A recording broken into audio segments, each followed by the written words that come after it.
Hi, church family. My name is Heather McInerney, and I want to welcome you to week 24 in our Foundations Bible reading plan.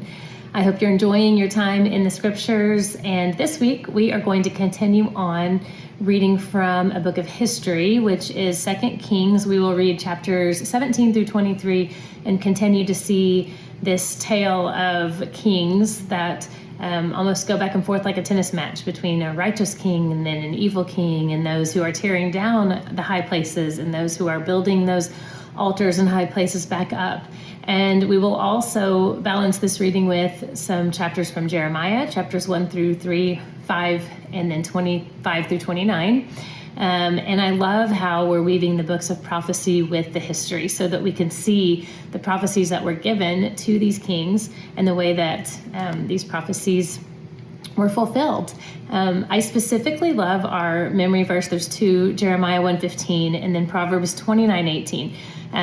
Proverbs 29:18, I feel has so much relevance to these passages and also to our days today. It says, where there is no revelation, or the ESV says prophetic vision, people cast off restraint, but blessed is the one who heeds wisdom's instruction. Obviously, we all need to heed wisdom's instruction in our lives, but I love that this reminder that prophetic vision or revelation from the scriptures gives us that ability to look back at history and then also look forward to what God is doing in our lives and what God will do in our lives. As I look at and think about the lives of these kings, the lives of the people who were living in the time that the scriptures were written, I can't help but think about applications to our days today, even though we don't live in the types of kingdoms that these prophets and kings lived in during the time that the scriptures were written. We do live in times where we have leaders all around us. We have leaders over our country, over our jobs, our workplaces, over our families, over our church. And I am encouraged to remember that no matter what type of leader we are called to be under or are called to follow, it is the individual hearts of the people that the Lord is concerned with. We see this throughout Scripture, that when there is an evil leader, there are still people who stand up and pursue righteousness. There are still good things. God uses even an evil person to do good things, to do his will. And then likewise, when there are righteous leaders in place, there are still people who are making decisions that are apart from the will and the desire of that leader. And so it is the individual heart that has the choice to choose whether or not to follow God.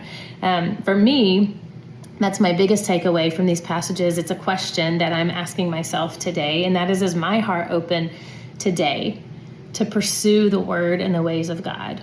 Am I leaving my heart open to him, saying, God, what would you have me do? Regardless of decisions being made around me, regardless of this time and culture that we find ourselves, how can I pursue you, God? I'm also reminded as we look at these kingdoms of old that we are still living in the middle of God's story, and that there is a kingdom coming that will far surpass anything that we can imagine on this earth. And it reminds me of the book that we're reading for summer book clubs, Remember and Rehearse by J.T. English. And that's actually the theme of the first couple of chapters, reminding us that we are in the middle of God's story. It has not ended. We are awaiting this kingdom to come. And so that's the second question that I'm journaling about and meditating on this week, is that how does that truth change my perspective and change my heart? How does the knowledge that I am waiting for an eternal kingdom to serve under a God who is holy and righteous and just, and that all the kingdoms of this earth, all of the things of this earth will pass away, and there is an eternity that we can hope for? How does that change my today? How does that understanding impact how I live? And so I hope that those couple of questions that I've been pondering will encourage you, and maybe you will ponder those this week as well. And if you are new to this book that I just held up, Remember and Rehearse, that's our book club for this summer. And so we have a couple of groups meeting on Wednesday nights at the church. There's a men's group and a women's group at 6:15. If you want to join us, we would love it. So church members, have a great week, and I will see you on Sunday.